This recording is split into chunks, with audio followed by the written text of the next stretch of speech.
Hello students, this is Amar Kumar and I am welcoming you to my YouTube channel The Study Point Ask Me. This is the channel which provide you the all type of information, the knowledge which is beneficial for your upcoming future, for your study. I always try to provide you the materials, the knowledge which would be very beneficial for you. In my last videos, I had given you the knowledge, the information about the topic the digestive, human digestive system और मैं इस topic से आपको 2 videos already provide कर दिया हूँ and this is the last video I am giving to you from this particular topic, the human digestive system. I hope you all are watching my videos properly. मेरे सारे videos को मैं उम्मीद करता हूँ कि आप अच्छे से वॉच कर रहे होंगे और उसे लाइक भी कर रहे होंगे. अगर आप मेरे वीडियोस को प्रॉपरली वॉच नहीं कर रहे हैं, I remind you again, please visit to my channel, open the videos and watch the videos from early, from starting to the end, till the end. Then only you will get the knowledge, है ना? Then only you will get the benefit from here. So without any wasting time, let's start, students. This would be the last video from this topic. So step number 3, मैंने अभी तक आपको ingestion और digestion 2 steps आपको मैं पढ़ा चुका हूँ और आज मैं आपको ये तीसरा स्टेप प्रोवाइड कर रहा हूँ which is about absorption. Absorb का मतलब क्या होता है? एब्जॉर्ब कर लेना, उसको अपने अंदर शामिल कर लेना, है ना, अंदर ले लेना. The small intestine is the main organ for the absorption of the digested food. जो फूड हम लिए उसको डाइजेस्ट किए, अब उस भोजन से एनर्जी लेने की बात आ रही है. तो ये जो कंप्लीट डाइजेशन का प्रोसेस है या कंप्लीट जो एब्जॉर्प्शन का प्रोसेस है, it takes place in our small intestine. ठीक है students, the inner surface of a small intestine has millions of tiny finger like projection called the villi. हमारे small intestine के inner surface में millions, है ना, लाखों की संख्या में छोटे छोटे फिंगर लाइक प्रोजेक्शंस मौजूद होते हैं, जिसे हम क्या कहते हैं? विली कहते हैं. आप यहाँ इमेजेस में आप देख सकते हो कि ये विलीज जो है वो दिखने में कैसे होते हैं.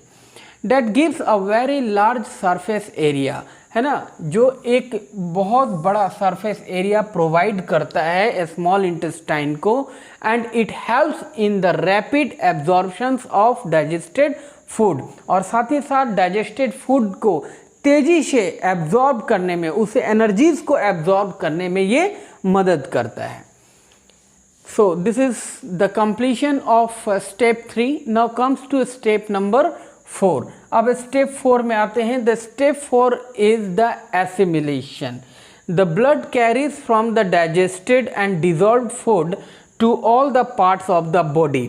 अब यहाँ स्मॉल इंटेस्टाइन में जो एनर्जीज हमने लिए उसको हम अपने ब्लड में क्या करते हैं? इंक्लूड कर देते हैं. अब वहाँ से उन ब्लड्स के थ्रू ये एनर्जीज जो है, ये डाइजेस्टेड फूड जो है, थ्रू आउट द बॉडी, पूरे बॉडी पार्ट्स में ये जाएंगे, है ना. It will provide the energy where it becomes the assimilated as the part of the cell. और ये हमारे हर एक छोटे छोटे सेल का एक हिस्सा बनेंगे which is used by the body for obtaining energy, जिसका उपयोग हमारा शरीर जो है वो एनर्जी को एब्जॉर्ब करने के लिए करता है.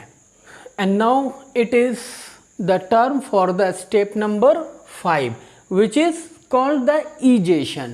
The undigested food passes from the small intestine to the largest intestine. अब यहाँ से क्या होगा कि जो अनडाइजेस्टेड फूड रह गए हैं, जो पूरी तरह से प्रॉपरली डाइजेस्ट नहीं हुए, वो क्या है, वो अब यहाँ से स्मॉल इंटेस्टाइन से वो पास कर दिए जाएंगे लार्ज इंटेस्टाइन में. The walls of the large intestine, अब यहाँ से जो ये लार्ज इंटेस्टाइन है, इनके वॉल्स जो हैं वो absorb most of the water from the undigested food. तो जो अनडाइजेस्टेड फूड जो लार्ज इंटेस्टाइन में आए हैं वहाँ से ये लार्ज इंटेस्टाइन के जो इनर वॉल है वो इस अनडाइजेस्टेड फूड में मौजूद जो थोड़े बहुत वाटर मटेरियल्स है ना, उन वाटर मॉलिक्यूल्स को ये क्या करते हैं, शक कर लेते हैं, खींच लेते हैं, या उसको कह सकते हैं एब्जॉर्ब कर लेते हैं। Due to this the undigested food becomes almost solid. अब जिसके वजह से ये अनडाइजेस्टेड फूड जो है वो कैसा हो जाता है, सॉलिड, है ना, सॉलिड शेप में हो जाएंगे। Rectum stores this undigested food for some time. अब यहाँ के बाद जो अदर रोल है वो है रेक्टम का। रेक्टम क्या है कि इन अनडाइजेस्टेड जो ये सॉलिड मटेरियल्स हैं इसको कुछ समय के लिए अपने पास स्टोर करके रखता है। This undigested food is passed out from the body through anus. और उसके बाद ये अनडाइजेस्टेड फूड जो है वो एनस के थ्रू बाहर कर दिए जाते हैं, निकाल दिए जाते हैं शरीर से। This process is called egestion. और इसी प्रोसेस को हम क्या कहेंगे, इजेशन कहेंगे। The exit of the faces is controlled by the anal sphincters muscle. और ये जो फेसेस का एग्जिट है ये कंट्रोल किए जाते हैं किसके थ्रू, एनल स्फिंक्टर मसल के थ्रू। ये जो है वो उन फेसेस को बाहर रिलीज करने में मदद करते हैं।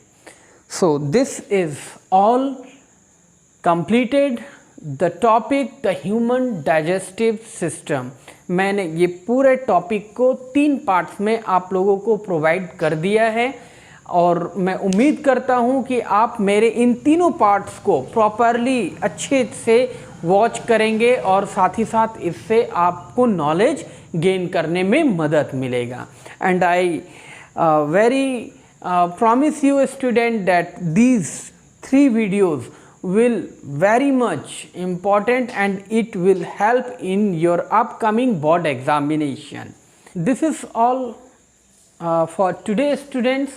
In my upcoming videos I will provide you some information, some important videos related to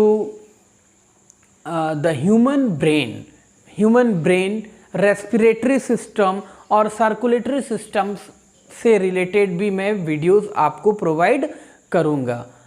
so till then remain healthy and fit and have a nice day.